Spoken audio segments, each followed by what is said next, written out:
I remember the moment like it was etched into my soul.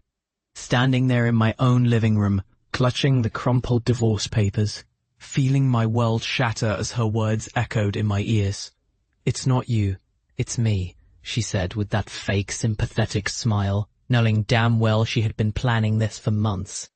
I'd built a life with her, sacrificed everything to support her dreams, to raise our children, to create a future I thought was solid. And then I found out she had been secretly planning her escape, talking to lawyers behind my back, forging a new life while I was busy working overtime, trying to keep everything afloat. I could feel the cold sweat on my brow, the bitter taste of betrayal rising in my throat, and I knew then that I had to take back what was mine. I wasn't just going to let her walk away and leave me with nothing.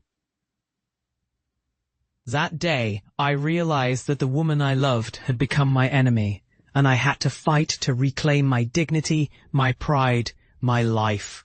I started by quietly gathering every piece of evidence I could find, hidden messages, bank statements, her secret plans, until I had a clear picture of how deep her betrayal ran. It was late at night when I finally cracked open the vault I had built in my mind, my own fortress of resolve, and decided that enough was enough.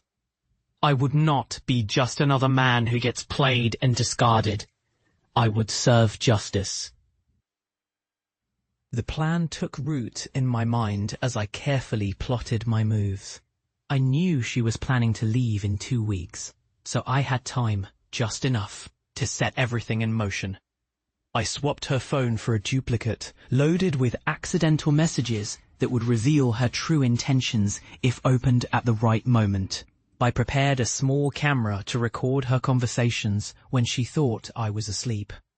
I even secured the evidence of her affair, a secret rendezvous scheduled for Friday night, right in her favorite cafe. My heart pounded, but I kept my hands steady. When the night came, I moved silently through our house, every step echoing my resolve.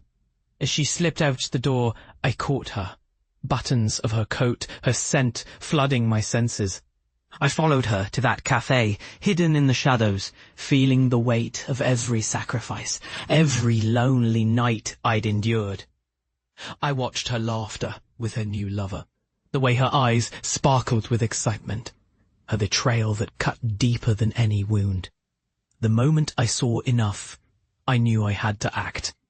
I approached the police station with the evidence, my voice calm but firm, explaining everything. The officers listened, and within hours her plans unraveled. When she was confronted, her face drained of color, her lies exposed.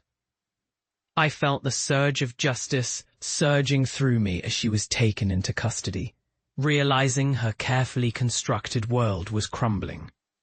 But I didn't stop there. I knew I had to confront her directly, face to face, to end this nightmare with my own hands. When she was released on bail, I waited at our house, heart pounding, knuckles white on the steering wheel. As she pulled up, I stepped out, steady, unshaken, and looked her in the eyes. "You thought you could betray me and walk away unscathed," I said softly, but with steel in my voice. "Not this time."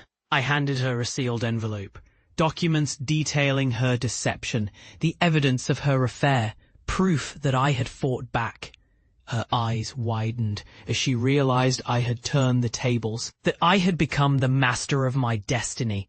I watched her stumble, the facade cracking, and I felt a strange sense of liberation. This was my victory, not just over her betrayal, but over the helplessness I had carried for too long. I learned that strength isn't about flashiness or bravado.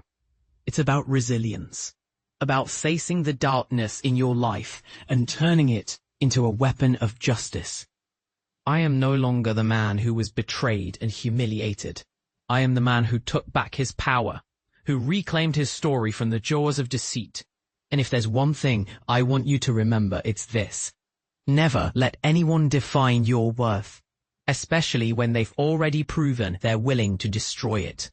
Stand tall, face the storm, and fight for what is right. Because sometimes the only way to heal is to confront the poison head-on and emerge stronger on the other side. If this story resonates with you, make sure to like, share, and subscribe. Because sometimes the greatest victory is simply not giving up.